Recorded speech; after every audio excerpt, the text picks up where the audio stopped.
জয় মানে জয়, জয় মানে ভিক্টরি, জয় মানে আনন্দ, জয় মানে ভিক্টরি।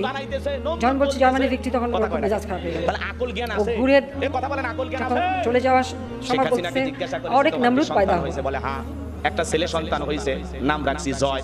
কয় জয় মানে বুঝলাম না। কয় জয় মানে বোঝো না, জয় মানে হিস্ট্রি, জয় মানে জয়, জয় মানে জয়।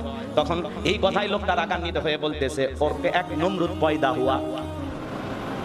তুমি তো একটা নমরুদ পয়দা করেছো, নিজের ছেলেকে আরেকজন নমরুদ বললো, এটা আবার গর্বের সহিত রক্সদে এসে বলতেছে নিজের ছেলেকে নমরুদ বানাইতেছে, নমরুদ বলতেছে। কথা কয় না কেন? তাহলে আকল জ্ঞান আছে? এ কথা বলেন আকল জ্ঞান আছে? একজন বলেছে তোমার সন্তান হইছে, বলে হ্যাঁ কি? ভাই ছেলে, নাম কি? জয়।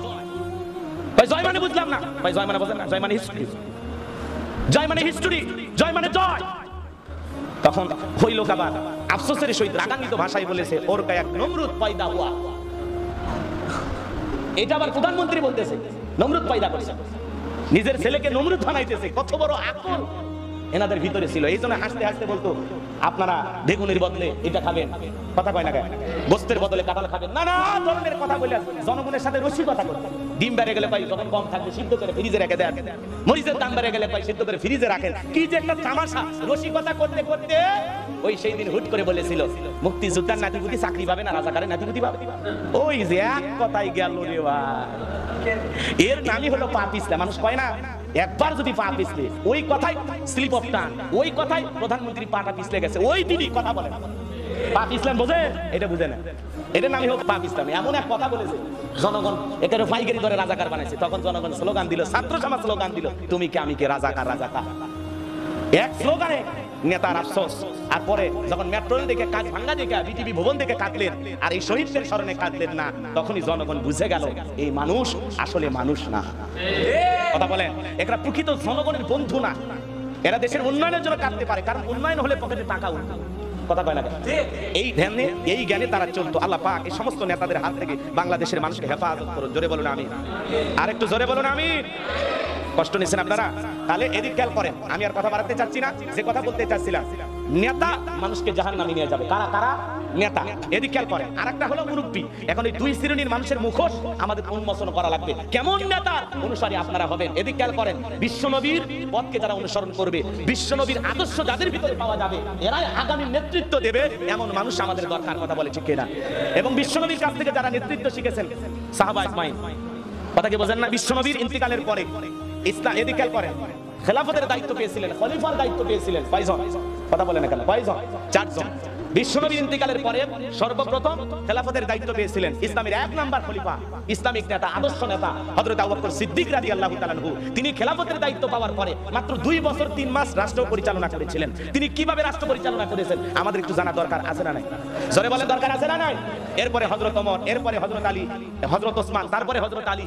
এভাবে সাহাবায়ে কিরাম কিভাবে রাষ্ট্র পরিচালনা করেছেন এবং জাতির দুর্যোগপূর্ণ অবস্থায় তারা কি পদক্ষেপ গ্রহণ করেছিলেন এবং নেতা হিসেবে তাদের কোয়ালিটি কত সুন্দর ছিল, এটা আপনাদের সামনে উপস্থাপন করব।